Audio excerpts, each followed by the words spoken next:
Muito bem, vamos diretamente à notícia que deu o que falar ontem à noite, logo após aqui o encerramento do programa Análise dos Fatos. Pode colocar o primeiro print na tela, uma matéria do Caio Junqueira na CNN. Moraes determina busca e apreensão a jornalista após reportagem sobre Dino. Ministro citou o inquérito das fake news durante a decisão. Na decisão, e vamos falar a respeito dessa questão. É ou não é inquérito das fake news? Porque tem um debate e tem alegação falsa, tem documento contradizendo, então a gente vai entrar nesses detalhes. Mas primeiro, vamos ver um pouquinho da matéria. Pode botar o próximo. Moraes ordenou a apreensão de celulares e notebook após a publicação de reportagens em que Luiz Pablo, que é esse jornalista, apontou suposto uso irregular de veículo oficial do Tribunal de Justiça do Maranhão por familiares de Flávio Dino em São Luís. A medida foi cumprida na terça-feira 10.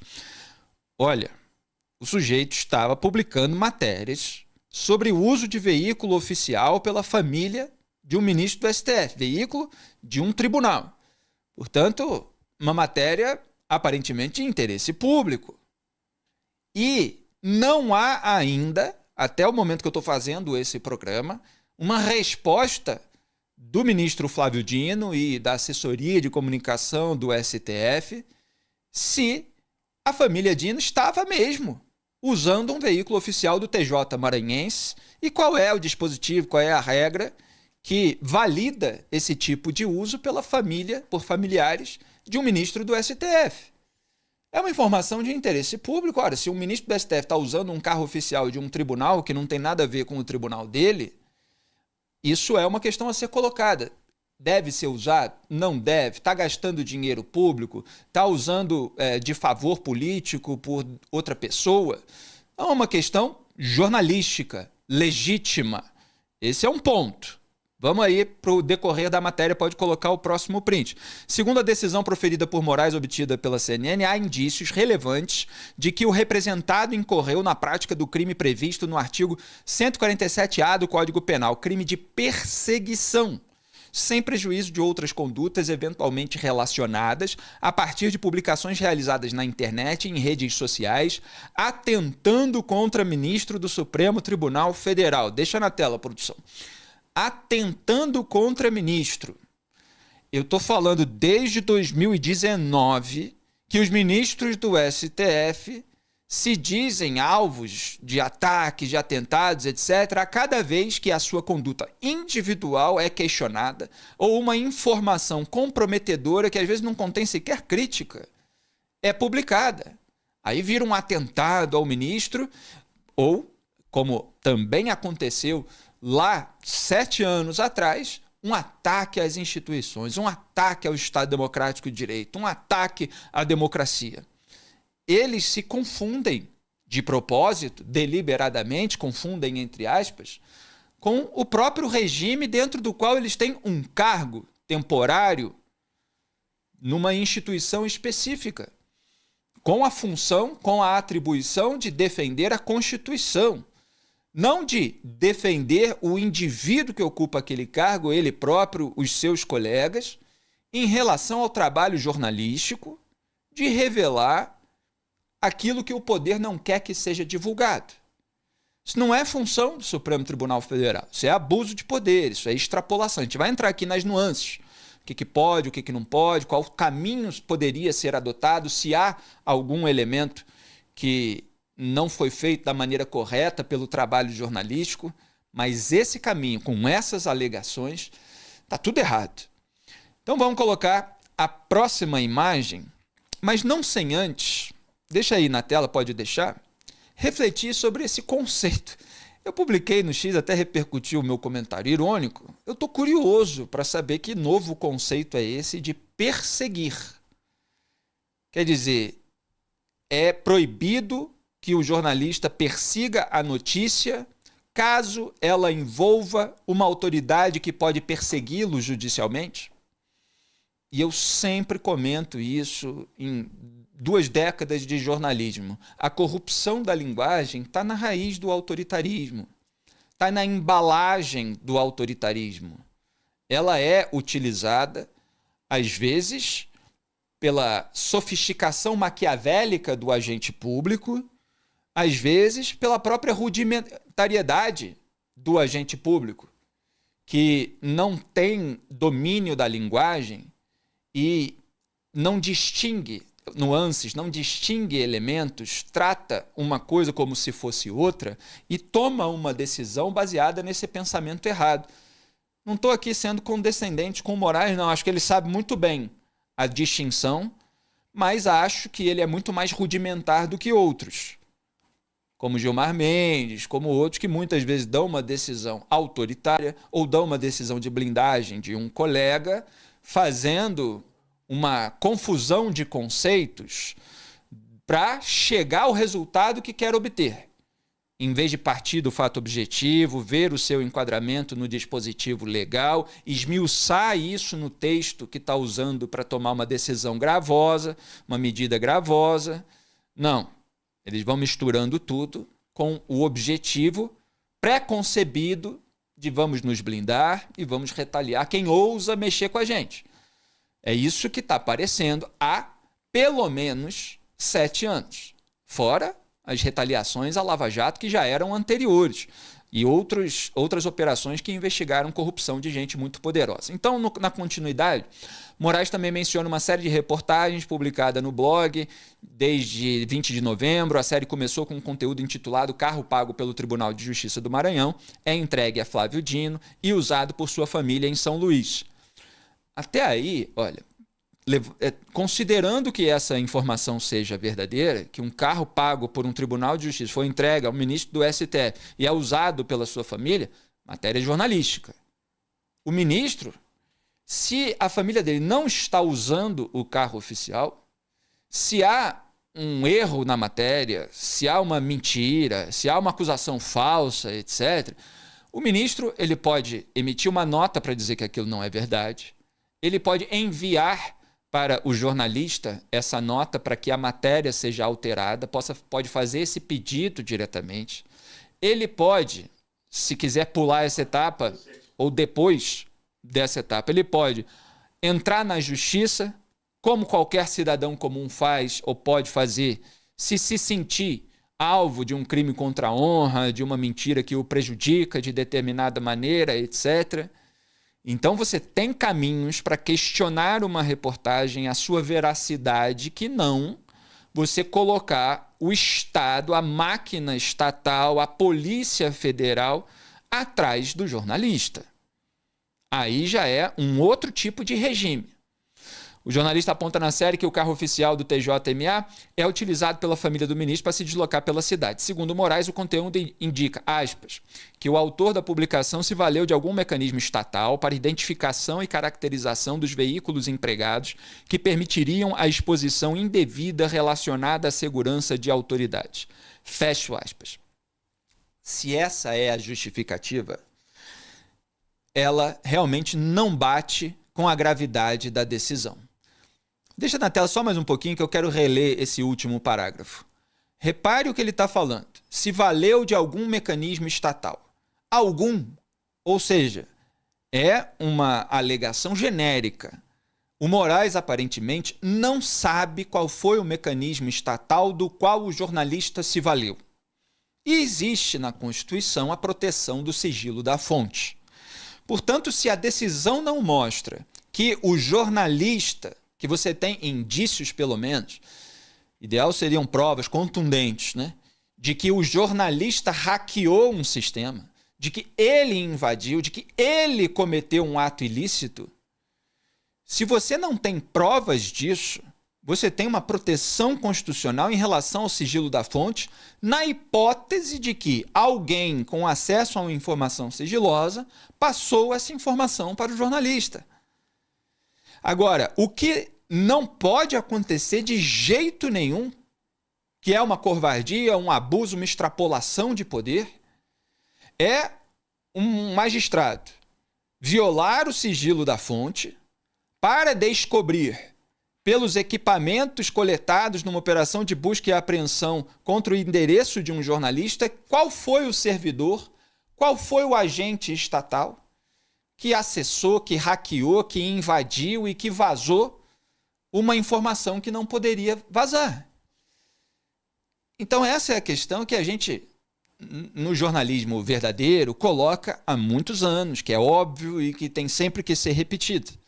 O vazamento por parte de um servidor, ele pode e deve ser apurado pelo órgão competente, no órgão competente, no órgão no qual ele atuou ou em que ele atua. Essa investigação ela é legítima, ela também está prevista na legislação. Agora, investigar o jornalista que teve acesso a um dado, ainda que sigiloso, ainda que vazado por um servidor que estava cometendo um ato administrativo pelo qual pode ser punido, o jornalista ele tem o direito, ele tem a legitimidade para publicar aquela informação. E ele não pode ser alvo de uma operação assim. Então essa é uma questão muito importante. E a decisão, porque assim, uma coisa é uma decisão que mostra uma prova que o jornalista cometeu um ato ilícito, um crime.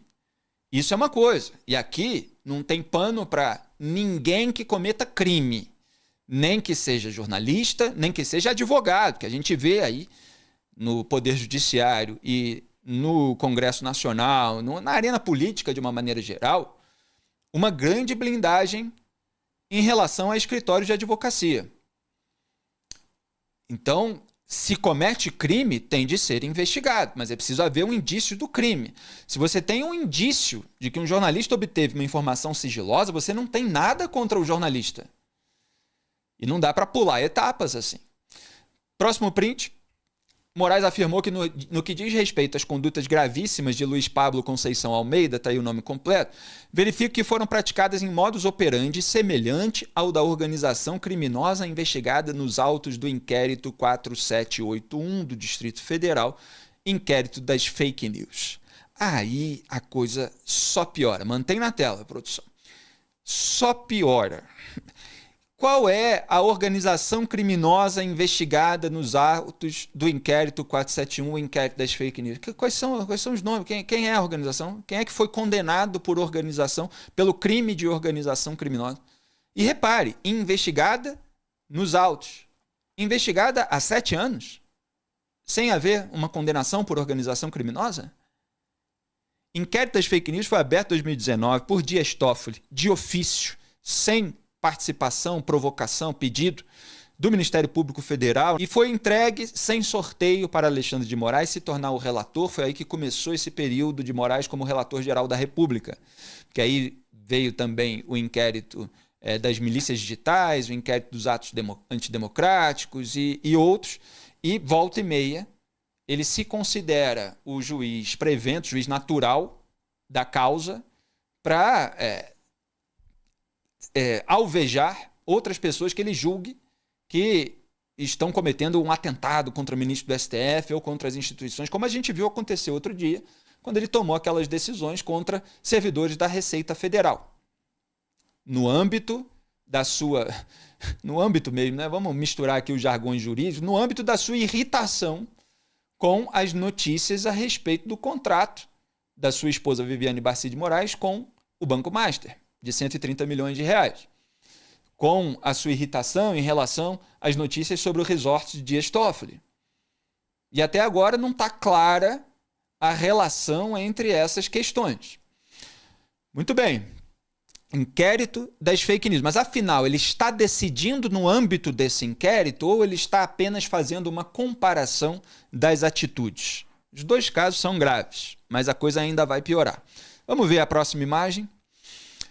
Essa é a nota, e a gente precisa publicar, do jornalista do Maranhão, Luiz Pablo. Aspas, recebi a decisão com serenidade e respeito às instituições, sou jornalista há muitos anos e sempre exerci minha profissão com responsabilidade, tratando de temas de interesse público. As reportagens que motivaram a investigação foram produzidas dentro da atividade jornalística.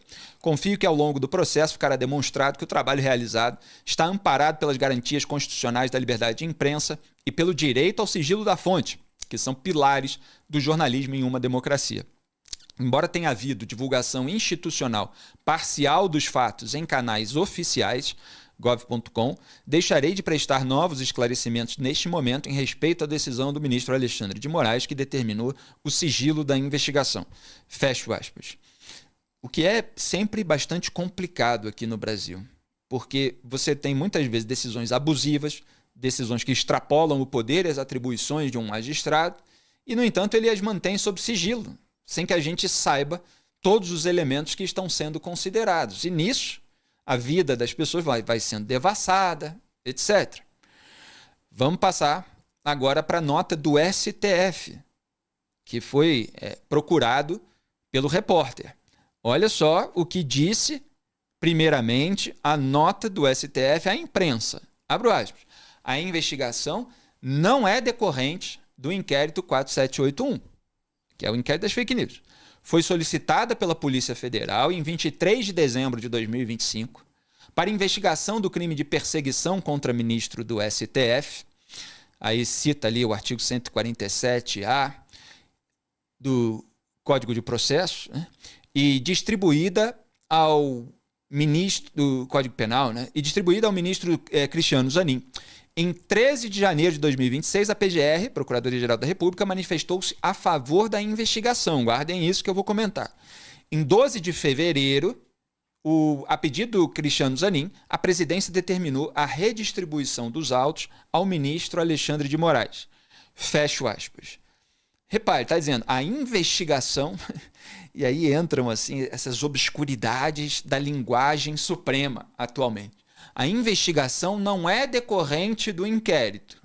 Só que aí a PF pediu, a PGR deu ok, chegou lá no Cristiano Zanin, determinou a redistribuição dos autos ao Moraes. Mas por que redistribuiu ao Moraes? Então essa nota está dizendo que a investigação não vem do inquérito das fake news. Mas por que foi para o Moraes? Será que não foi porque ele é o relator do inquérito das fake news? É isso que eu vou tentar esclarecer em instantes. Mas notem a obscuridade da linguagem do Supremo Tribunal Federal. Vamos para a próxima imagem. As associações de imprensa reagiram. Olha a nota da ABERT, a ANER e a ANJ, que é a Associação Nacional de Jornais, consideram preocupante a decisão do ministro Moraes de determinar a busca e apreensão e tudo isso que eu já expliquei aqui. A decisão foi tomada em razão de informações publicadas pelo jornalista no blog do Luiz Pablo sobre o suposto uso do veículo, tal. Agora vem a crítica. A atividade jornalística, independentemente do veículo e de sua linha editorial, conta com a proteção constitucional do sigilo da fonte. Qualquer medida que eventualmente viole tal garantia deve ser entendida como um ataque ao livre exercício do jornalismo. Exatamente, é isso mesmo. O fato de a decisão se inserir no chamado inquérito das fake news, que não tem objeto determinado ou prazo de duração, e ainda ser aplicada a uma pessoa que não conta com prerrogativa de foro, torna ainda mais grave a situação. As entidades subscritas esperam a revisão da medida, que viola o preceito constitucional do sigilo da fonte e a própria liberdade de imprensa. Pode deixar na tela aí, porque essa nota é bastante emblemática, e é preciso aqui explicar a quem não entende isso direito. Prerrogativa de foro. O jornalista do Maranhão tem? Não tem. Ele não tem foro privilegiado no Supremo Tribunal Federal. Não é lá que ele deve ser julgado diante de qualquer suposto envolvimento num ato ilícito, irregular, criminoso. Não é lá. Ele pode ser alvo da justiça comum, ele pode ser alvo da primeira instância, havendo indícios, provas, etc., mas não do Supremo Tribunal Federal. O STF, nessa gestão da pior geração que já integrou a Corte na história do Brasil, mudou a tradição da legislação brasileira para dizer que se a vítima, que é a condição em que eles se colocam, tem foro privilegiado, se a vítima é o ministro do Supremo Tribunal Federal, então o caso tem que julgar no STF. Mas não. É o suposto alvo, é o suposto autor de um crime, etc., que precisa ter o foro privilegiado para o STF poder participar. E aí eu preciso lembrar um pouco de como foi aberto o inquérito das fake news. Dias Toffoli, em 2019, estava incomodado com notícia na imprensa sobre o seu codinome na Odebrecht, o amigo do meu pai, com apuração na Receita que atingiu as esposas tanto dele quanto do Gilmar Mendes, e publicações de procuradores, seja um artigo do Castor de Matos na imprensa, seja vídeo do Deltan Dallagnol, que apontavam manobras contra a Operação Lava Jato, manobras pela impunidade geral. 3 incômodos com ações absolutamente legítimas, com notícias absolutamente verdadeiras. True news, não fake news. O que ele fez? Abriu de ofício baseado no artigo 43 do Regimento Interno do STF. Aquele artigo diz que o presidente da corte, que era a condição do Toffoli naquela época, pode abrir um inquérito de ofício se houver o cometimento de uma infração penal dentro do espaço físico do Supremo Tribunal Federal. Aí transformaram aqueles conceitos num conceito mais elástico, botaram os porta-vozes para dizer que não, veja bem, se alguém publicou alguma coisa na internet e é um ataque ao ministro do Supremo, o ministro do Supremo leu esse ataque no computador que está no ambiente físico do STF, portanto, o STF pode abrir de ofício. Então, o mundo cabe no ambiente físico do Supremo Tribunal Federal, porque tudo que vai parar na internet, no fundo, está lá. No fundo, é da jurisdição do Supremo Tribunal Federal. E naquela ocasião, André Mendonça, indicado por Jair Bolsonaro, era advogado-geral da União, defendeu a criação do inquérito das fake news de ofício. Então, você tem um inquérito que foi criado para censurar a imprensa, para retaliar a Lava Jato e para suspender a apuração da Receita e auditores nela envolvidos. Aliás, os 2 auditores suspensos depois foram realocados no cargo porque não se encontraram provas de que eles tinham cometido qualquer crime, mas a apuração continua suspensa. Não interessava aos ministros do STF que fosse adiante. E olha, as 2 esposas eram 2 dos 134 contribuintes atingidos. Então esse inquérito sem fato, sem prazos, ele está aberto há 7 anos para blindar ministro do STF contra qualquer elemento comprometedor em relação às suas condutas individuais. Depois, bem depois, a partir de maio de 2020, o inquérito foi aberto em março de 2019. Só em maio, 1 ano e 2 meses depois, maio de 2020, tem muita gente que falsifica a história. Maio de 2020 é que foi atingir empresários bolsonaristas que estavam falando umas asneiras em grupos de WhatsApp privados. Uma decisão absurda que eu critiquei nos veículos em que eu trabalhava naquela ocasião. Hoje, se você abrir a rede social, estão lá os bolsonaristas atacando a imprensa. Agora atingiu vocês, aí agora vocês estão preocupados? Não, a imprensa foi a primeira vítima do inquérito das fake news. E depois a sua abertura foi legitimada a posteriori em razão das publicações virtuais bolsonaristas e de todo um movimento, o que veio depois. E mesmo na imprensa hoje se falsifica essa história, por preguiça, muitas vezes, até de ler as reportagens da época. Tem as reportagens, a própria Carolina Brígido, que hoje está no Estadão, que cobre o bastidor do Judiciário, estava no Globo, fez matéria lá, Toffoli quer investigar procuradores da Lava Jato, etc. E aí mostrava qual era o escopo do inquérito na sua origem. Ele fez uma diluição, assim, de todos os ataques, todas as fake news, que é repetida e mal repetida até hoje, porque é a alegação, não é o fato, por setores da imprensa, justamente para dar uma margem de manobra para poder suspender a apuração da Receita, para poder retaliar aquelas pessoas, seja jornalistas, seja servidores, que estavam incomodando. Não, é para proteger contra ataques, e eles estão acontecendo em várias esferas. Você bota lá um bolo gigantesco e aí você vai tomando algumas atitudes específicas que, se você tomasse apenas de modo avulso, seriam muito mais afrontosas, poderiam gerar uma repercussão muito pior. E aí depois o reacionarismo aloprado do bolsonarismo acabou sendo usado para legitimar, e sim, muitos porta-vozes de Moraes e Lula, eles exaltaram o Moraes como salvador da democracia, que eu nem considero democracia, eu chamo de república do escambo. Tem um simulacro, você tem poderes diferentes, mas você não tem independência entre os poderes, você não tem os pressupostos, a gente vê acordão aí o tempo todo. Então vamos colocar agora a próxima imagem, depois desse contexto histórico, que mostra a decisão do Moraes, que alguns jornalistas já estão publicando aí nas redes sociais. E olha só o que está escrito lá no final. Essa é a decisão mesmo, é o documento original. Olha o que está escrito no último parágrafo. Os autos foram originalmente distribuídos em 31 de dezembro ao ministro Cristiano Zanin, reconhecendo a competência deste Supremo Tribunal Federal e a prevenção ao inquérito 4781, que é o das fake news. Da minha relatoria, é o Moraes que está escrevendo, requereu a redistribuição nos termos do artigo 66 do Regimento Interno do Supremo Tribunal Federal. Quer dizer, o inquérito foi distribuído ao Moraes porque ele é o juiz prevendo, ele é o juiz natural da causa do inquérito das fake news.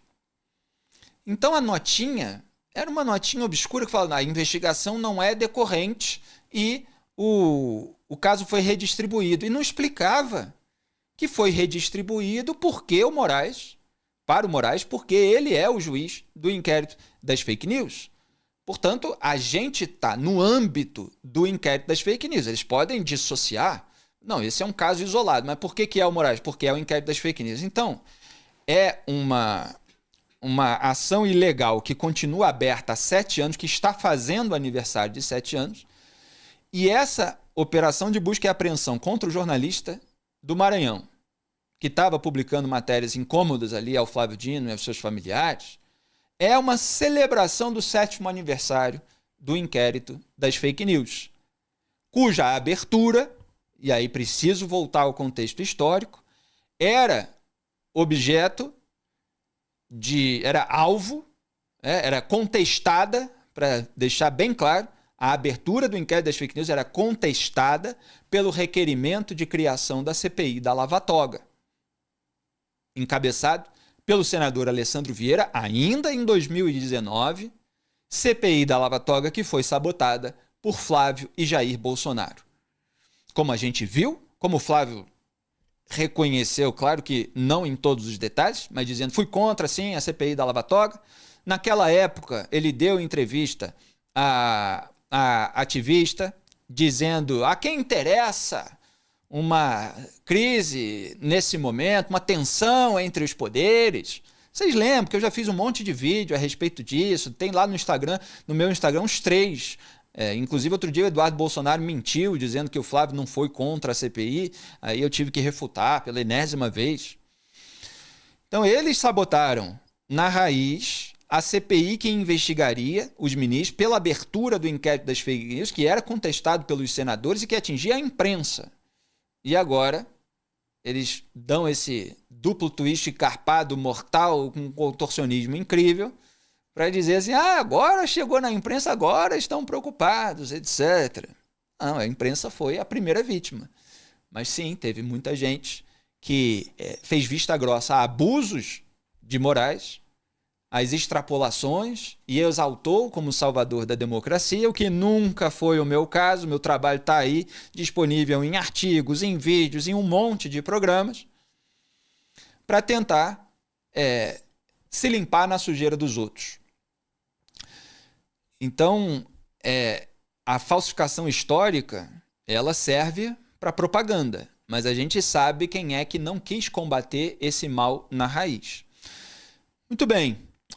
O PGR, eu falei para vocês guardarem a informação. Ele deu ok para o avanço dessa investigação sobre o jornalista. Na virada do ano. Foi no dia 13 de janeiro que ele deu o aval, depois do pedido da PF no finalzinho de dezembro. A PGR do Paulo Gonet, ex-sócio do Gilmar Mendes. E a PGR do Paulo Gonet não quis referendar, não quis aprovar a prisão do Daniel Vorcaro, dono do Banco Master, que fechou um contrato de 130 milhões de reais com o Moraes, que o encontrava, que trocava mensagens com ele, que ordenou pagamento de 35 milhões de reais ao resort ligado ao Dias Toffoli, que mandou um jagunço dele moer uma empregada, chamando ela de vagabunda, dar um sacode num chefe de cozinha e dar um pau e quebrar dentes de um jornalista num assalto. Prioridades da PGR são essas? perseguir jornalista no âmbito, como a gente vê agora, porque o Moraes é o juiz, de um inquérito inconstitucional. E não tinha tempo para avaliar se o Daniel Vorcaro, que enganou 1.600.000 investidores, que deu um rombo de pelo menos 41 bilhões de reais no Fundo Garantidor de Crédito, se ele deveria ir para a cadeia. Então é isso que a gente vê na República. É perseguição a uns e blindagem a outros. E perseguição aos que incomodam a alta cúpula e blindagem à alta cúpula. Bom, o que mais que tem de imagem aí, produção? Pode colocar na tela. Não, foi isso, né? Em relação a essa pauta. Pois é. Então, assim, eu quero só encerrar isso falando que o jornalismo independente de verdade, e não sei se é o caso, lá no Maranhão você tem polos, você tem polarização. De repente, esse cara faz parte de um outro grupo que critica o Flávio Dino, etc., não critica o outro, ou ele critica todo mundo. A gente nem conhece o trabalho e a gente nem saberia desses detalhes se não fosse a decisão abusiva do Alexandre de Moraes. Mas quem faz, como eu, jornalismo independente, vigilante, aponta a sujeira de todos os lados. E não é impossível, não é inviável apontar a sujeira de todos os lados. É perfeitamente legítimo apontar a sujeira do reacionarismo aloprado bolsonarista, que acabou ajudando a dar discurso de defesa da democracia para esse pessoal que quer mais a continuidade da República do Escambo, ao mesmo tempo em que se critica os abusos de poder dessa alta cúpula. É isso que muito ativista e massa de manobra não conseguem entender. Então, o que os propagandistas, esses mais cínicos, esses que faturam quando o líder político de estimação deles fazem, é mentir. Quer dizer, todas as pessoas que têm algum tipo de crítica ao seu grupo político, à sua militância, aos métodos utilizados, todos eles, então, eles são culpados pelos abusos do outro lado, mesmo que eles estivessem sempre apontando esses abusos. Não dá para cair mais nesse engodo. E eles fazem isso ainda falsificando a história. Então é preciso apontar a sujeira de todos os lados. E aí cada cidadão decide, que é outra coisa que ativista e massa de manobra não entende, que acha que a gente tem que estar sempre numa postura de ajudar determinado grupo a vencer eleições. É uma eleição eterna, é como se o sujeito estivesse sempre dentro de uma cabine de votação. Não, a função do jornalismo é mostrar tudo o que está acontecendo. Cada um vai decidir o que faz dentro de uma cabine de votação. Não é ficar fazendo campanha o tempo todo no sentido de passar pano para a sujeira de um lado e apontar só a sujeira do outro, como fazem os integrantes desse grupo político. Então essa é a diferença. O vídeo que você acabou de assistir é um corte do programa Análise dos Fatos, transmitido ao vivo às segundas e sextas às 12 horas e terças, quartas e quintas às 18. As íntegras ficam disponíveis na aba Ao Vivo do meu canal de YouTube e os cortes na aba Vídeos. Curta, compartilhe e seja membro do canal para ajudar a manter esse programa no ar. Obrigado.